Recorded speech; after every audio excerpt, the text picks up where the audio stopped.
noonu ay jeunes cagoulés yor ay cocktail molotov ñoo ñëw taal bus bi léegi poste courant bi dañu bëgg taal waaw léegi nag ñu ngi ñaan ay ndimbal fii ak renfort parce que ñun kese mënuñu leen téye booy dañu bëri ils sont au nombre de 50 ak 100 cagoulé wu yor ay cocktail molotov waaw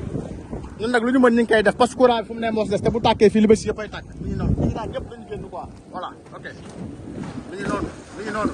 lii moom xam naa ni moom doy na waar quoi parce que fu mu nekk nii boo deful nànk après ci kër yi lay dugg waaw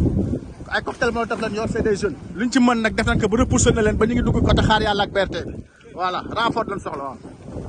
ñu ngi nii terminus P9 gars yi dañ fi ñëw taal bus yëpp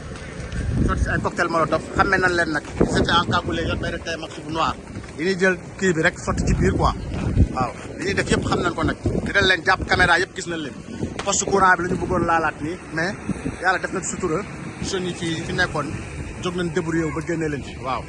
c'est des groupes de jeunes qui sont bien organisés et encagoulés mais caméra yi fii jël nañ leen